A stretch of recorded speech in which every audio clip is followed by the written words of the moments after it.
नमस्कार दोस्तों, मैं मनोज कुमार सबको हमारे चैनल में फिर से एक बार स्वागत है। मैं उम्मीद करता हूं कि आप लोग बहुत ही अच्छे होंगे। इसी उम्मीद के साथ चलिए फिर नए टॉपिक की ओर, नए वीडियो की ओर हम आगे बढ़ते हैं। जी हाँ दोस्तों, मैंने पिछले क्लासेस में ईओडी क्रेन के ऊपर में कुछ इंटरव्यू टाइप क्वेश्चन आंसर आपके सामने रखा था। किसके ऊपर? इलेक्ट्रिकल के ऊपर। चलिए उसी क्लासेस को आगे बढ़ाते हुए आज हम फिर से आपके सामने 10 से 11 क्वेश्चन आंसर आपके सामने में रखूंगा। इस वीडियो को शुरू से लेकर अंत तक जरूर देखें। और वीडियो स्टार्ट करने से पहले मैं आप लोगों से रिक्वेस्ट करना चाहता हूं कि आप हमारे वीडियो को नए दोस्तों तक शेयर करें, एक छोटा सा लाइक करें दोस्तों, एंड सब्सक्राइब करें। चलिए आपका समय ना लेते हुए आज हम पहला क्वेश्चन आपके सामने रखता हूं। ईओडी क्रेन का पूरा नाम क्या है? ईओडी क्रेन का पूरा नाम इलेक्ट्रिक ओवरहेड ट्रेवलिंग है।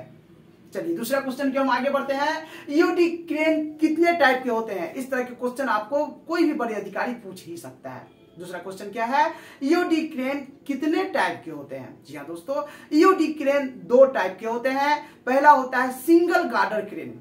सिंगल गार्डर क्रेन आपको देखिएगा मैक्सिमम 10 टन में मिल जाएगा, है ना। सिंगल गार्डर ट्रेन जो ऑलरेडी हमारे जो ट्रेवलिंग लाइन है उस पर ट्रैक है, उस पर लगा हुआ रहता है और इसमें एक छोटा सा एक होइस्ट जो 10 टन या 5 टन का होइस्ट लगा हुआ रहता है, एक ही मोटर लगा हुआ रहता है, उस होइस्ट से मूव करता है। और दूसरा टाइप हो गया double girder crane. Double girder crane heavy tonnage में आता है ना। 10 ton, 20 ton, 15 ton, 30 ton, 40 ton, 70 ton, 150 ton जो हेवी टनेज की क्रेन है वह डबल गार्डर में आती है।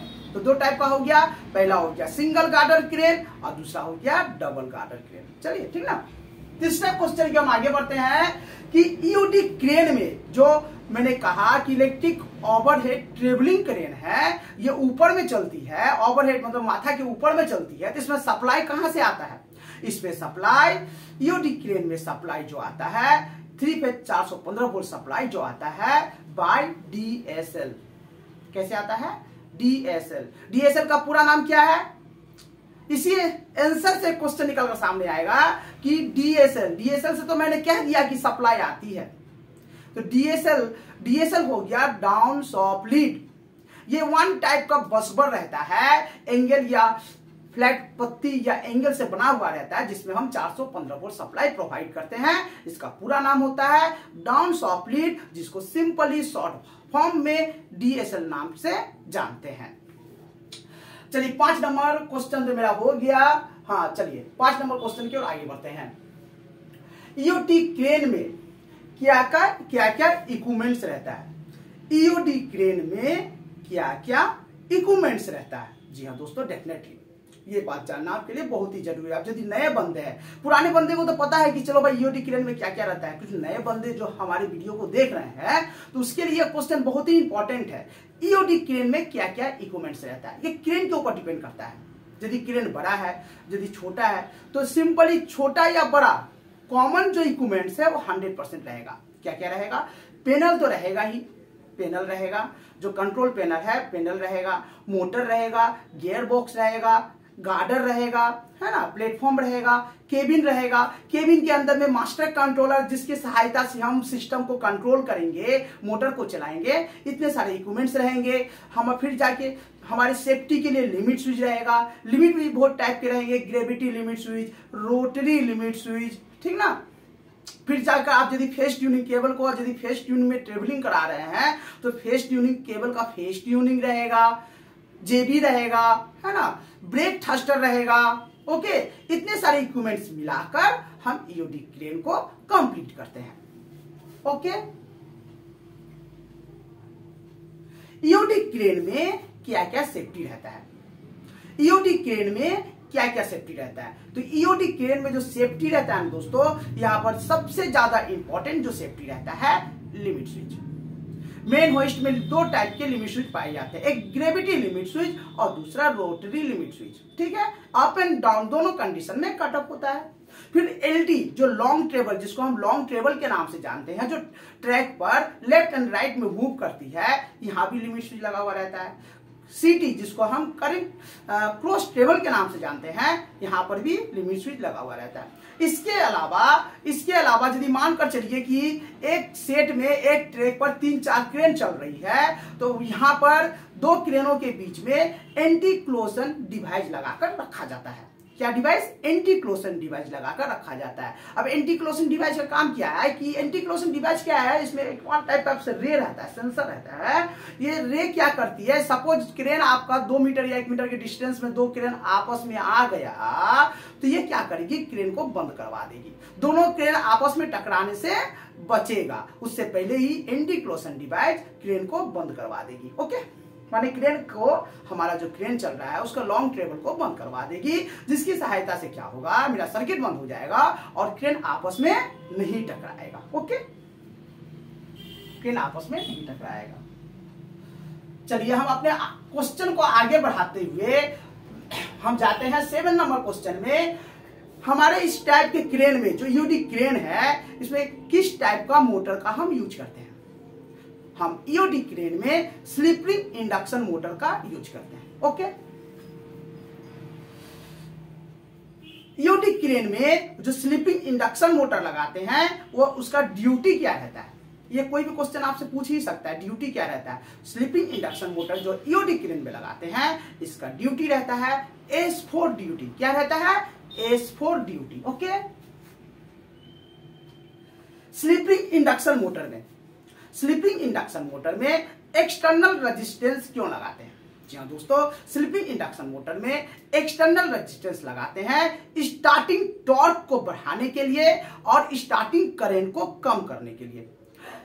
ईओडी क्रेन में स्लिपिंग इंडक्शन मोटर में एक्सटर्नल रेजिस्टेंस क्यों लगाते हैं? इसका सही आंसर होगा, इस टाइप के मोटर में एक्सटर्नल रेजिस्टेंस लगाकर स्टार्टिंग टॉर्क को बढ़ाते हैं और स्टार्टिंग करंट को कम करते हैं। फिर इस आंसर से क्वेश्चन निकलकर सामने आएगा कि स्टार्टिंग करंट कैसे कम होता है। जैसे ही मैंने इस टाइप के मोटर में एक्सटर्नल रेजिस्टेंस जोड़ दिया, इसमें रोटर का इंपीडेंस बढ़ जाता है, जिसकी सहायता से हम स्टार्टिंग करंट को कंट्रोल करते हैं। ओके, मोटर का स्पीड, ईओडी क्रेन में मोटर का स्पीड हम कैसे कंट्रोल करते हैं, है ना? तो सबसे पहले मैं बता दूं दोस्तों कि मैक्सिमम आपको ईओडी क्रेन में स्लिपिंग इंडक्शन मोटर मिल जाएगा, और जहां पर VFD वेरिएबल फ्रीक्वेंसी ड्राइव से चलता है, जिसकी सहायता से मोटर कम तो स्पीड कम करते ही है, इस टाइप पर यहाँ पर स्क्वेयर गेज इंडक्शन मोटर आपको देखने को मिल जाएगा।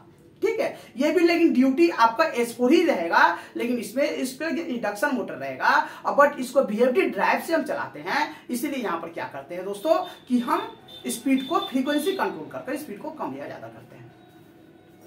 और दूसरा जो हमारा इंडक्शन स्लिपिंग इंडक्शन मोटर है, यहां पर एक्सटर्नल रेजिस्टेंस लगाते हैं, जिसकी सहायता से मेरा स्पीड कंट्रोल होता है।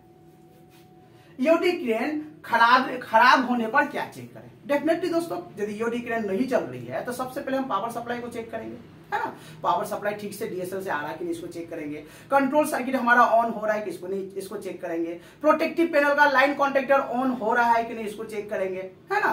तो सबसे पहले power supply, controlling supply, motor हमारा ठीक ठाक है, जेबी में सप्लाई जा रहा है कि नहीं, हमारा केबल ठीक है कि नहीं, मोटर में सप्लाई जा रहा है तो मोटर नहीं चल रहा है तो मोटर को चेक करेंगे। सिस्टमेटिक 1 by 1 पावर को चेक करेंगे, कंट्रोल चेक करेंगे, मोटर को चेक करेंगे, केबल को चेक करेंगे। उसके बाद यदि इस कंडीशन में हमारा सब कुछ ठीक है, उसके बाद हम मैकेनिकल साइड में चेक करेंगे। इस तरह से सिस्टमेटिक 1 by 1 चेक करते हुए अपनी क्रेन को रख रखाव करेंगे। यदि क्रेन मोटर लोड नहीं रही है, मान चलिए मेरा मोटर चल रहा है, लोड नहीं ले रहा है ना, कोई भी सामान, भारी सामान को उठा रहे हैं, लोड नहीं ले रहा है, तो क्या होगा? इस कंडीशन में यदि स्लिपिंग इंडक्शन मोटर लगी हुई है तो हम इसमें दोनों कंडीशन में स्टेटर एंड रोटर, है ना, स्टेटर में भी सप्लाई जो दे रहे हैं, हमारा 3 फेज सप्लाई दे रहे हैं, सबसे पहले करंट चेक करेंगे। सिंपली सबसे पहले करंट चेक करेंगे कि तीनों फेज में सप्लाई जो करंट है वो बराबर ले रहा है कि नहीं। ठीक है, देखिए स्टेटर में करंट ले रहा है, चलो भाई करंट जब ले रहा है तो मोटर भी सही है, केबल भी सही है। अब आएंगे रोटर सर्किट के साथ। रोटर सर्किट में करंट चेक करेंगे, देखा गया कि 2 फेज में ले रहा है, 1 फेज में नहीं ले रहा है, तो चलो रोटर सर्किट कहीं ना कहीं ओपन हो गया है, रेजिस्टेंस ओपन हो गया है, नहीं तो केबल ओपन हो गया है, तो रोटर का कॉइल ओपन हो गया है। इसको सिस्टमेटिक चेक करेंगे, है ना, देखेंगे सब कुछ ठीक है, कहीं केबल कटा हुआ उसको लगाएंगे, ठीक हो जाएगा। रोटर का कॉइल कटा हुआ है 1 फेज, उसको कॉइल को चेंज कर देंगे, या देखेंगे कि मेरा रोटर का कॉइल सही है उसके बाद भी लोड नहीं ले रहा है, तो हम क्या करेंगे, मैंने बताया था इसका इस टाइप का वीडियो मैंने लॉन्ग वीडियो बनाया हूं, आप जाके वहां पर देख सकते हैं। तो क्या करेंगे, रोटर वोल्टेज चेक करेंगे। अब रोटर वोल्टेज कैसे चेक करेंगे, रेजिस्टेंस बॉक्स से जो कनेक्शन रोटर में गया है उसको ओपन करेंगे। ओपन करने के बाद 3 फेज सप्लाई हम स्टेटर में प्रोवाइड करेंगे। मोटर के नेम प्लेट में आपका रोटर वोल्टेज मिल जाएगा, वहां रोटर वोल्टेज चेक करेंगे कि उतना आ रहा है कि नहीं। यदि आ रहा है तो अच्छी बात है, नहीं आ रहा है तो इस कंडीशन में रोटर का कॉइल शॉर्ट हो गया, आप उसको चेंज कर देंगे, मोटर आपका रेडी हो जाएगा। तो मैं उम्मीद करता हूं दोस्तों इस तरह से जो मैं क्वेश्चन 10, 11 क्वेश्चन, 12 क्वेश्चन आपके सामने रखा हूं, ये आपको बहुत ही अच्छे लगेगा। तो हमारे वीडियो को शुरू से लेकर अंत तक जरूर देखेंगे। इसी के साथ आज की क्लासेस को मैं समाप्त करता हूं। नमस्कार दोस्तों।